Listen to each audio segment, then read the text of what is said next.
तो हमने आईओसी अर्थात इंडियन ऑयल कॉर्पोरेशन का रिजल्ट खोल लिया और जैसा देख रहे हैं जो ऑल अमाउंट्स इन करोड़ में दिए हुए हैं। तो हम देखते हैं दिसंबर 2022 की बात करें तो टोटल इनकम नंबर 3 पे 2,29,883 लाख करोड़ का इसने नेट इनकम जनरेट की है। और जस्ट 3 माह पहले सितंबर 2022 की बात करें तो 2,30,557 लाख करोड़ का इसने नेट इनकम जनरेट की थी।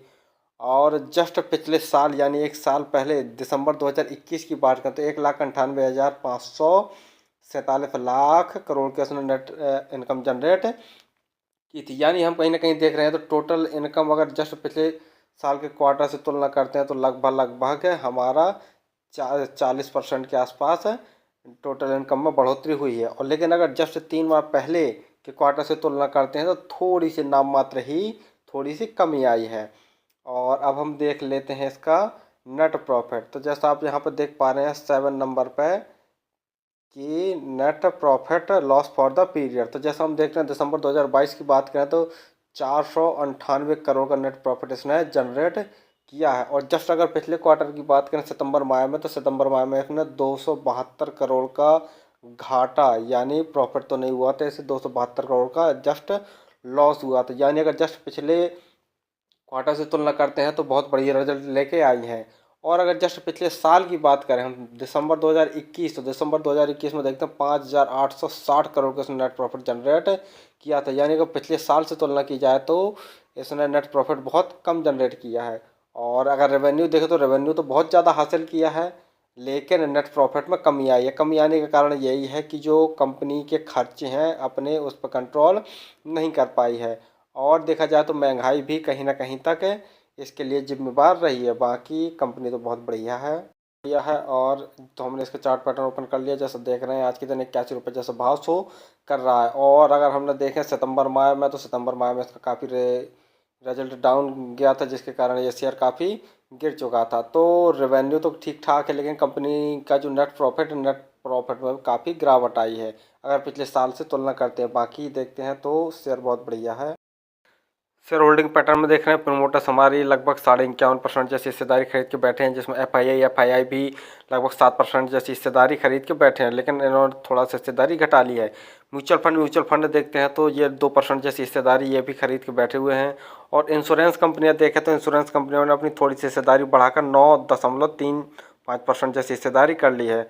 और डीआईआई देखें तो डीआईआई बहुत इसमें इंटरेस्टेड दिखाई दे रहे हैं, लगभग 19.81% जैसी हिस्सेदारी इस पर खरीदे हुए हैं डीआईआई देखें तो। और तो स्वाभाविक सी बात है हम जैसे रिटेल भाइयों के लिए माल कम ही बचेगा, तो 10.33% जैसी नॉन इंस्टीट्यूशन यानी हम जैसे रिटेल भाइयों की हिस्सेदारी है। बाकी अगर शेयर देखें तो शेयर कहीं ना कहीं से बहुत बढ़िया है, क्योंकि इसमें एफआईआई इंश्योरेंस कंपनियां डीआईआई सभी इन्वेस्ट किए हुए हैं। और सभी तो हमने इसका फंडामेंटल खोल लिया। जैसे मार्केट कैप देखते हैं तो 1,15,652 करोड़ का इसका मार्केट कैप है।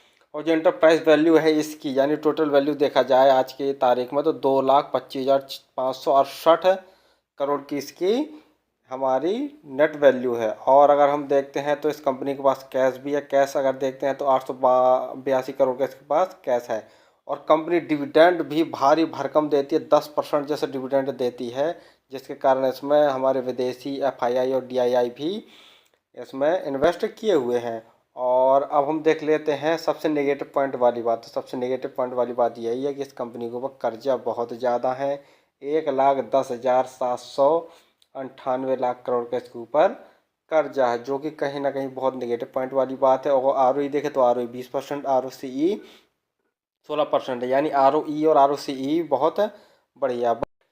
कंपनी के ऊपर कर्जे का सबसे बड़ा कारण यही है कि इसके जहाँ भी पेट्रोल पंप खुले होंगे तो वहाँ पर इसने ज़मीन ली होगी, जिसके कारण इसके ऊपर कर्जा। और ज़मीन देखें तो मेन शहरों में मेन जगहों पे लेना बहुत बड़ी बात है, इसी के कारण इस कंपनी के ऊपर काफ़ी कर्जा बना हुआ है। और बाकी देखें तो कंपनी बहुत बढ़िया है। अगर 200 अगर देखा जाए तो 2009 में इसका 105वां स्थान था। और ये तो जानते ही होंगे कि ये हमारे भारत सरकार की एक सार्वजनिक क्षेत्र की कंपनी है और इसको नवरत्न कंपनियों का दर्जा प्राप्त है। और देखा जाए तो ये भारत के कुल 19 तेल परिशोधनशालाएं हैं, उसमें से टोटल 10 इसी के स्वामित्व के अधीन है। यानी हम देखते हैं कि 19 में से 10 पर इंडियन ऑयल का कब्जा है, जो कि बहुत बड़ी बात है। और बाकी देखते हैं तो लगभग 40% जैसा हिस्सा इसका तेल शोधन पे आता है अगर इंडिया में देखा जाए। और मुख्यालय जैसे जानते ही हैं तो दिल्ली में है। उद्योग आप समझ ही गए पेट्रोलियम से संबंधित है। और मुख्य रूप से काम अगर समझ लिया जाए तो जो पेट्रोल डीजल है इसकी रिफाइनरी का काम करती है। और अपने पेट्रोल पंपों के माध्यम से ये डीजल, पेट्रोल, केरोसिन, एलपीजी आदि उत्पाद बेचती है, जिसके तहत ये मुख्य रेवेन्यू हासिल करती है। तो काम तो लगभग लगभग आपको समझ में आ ही गया होगा। और फिर भी अगर किसी शेयर में इन्वेस्ट करते हैं तो आपके जो फंडामेंटल एडवाइजर हैं उनसे सलाह एक बार ज़रूर ले लें।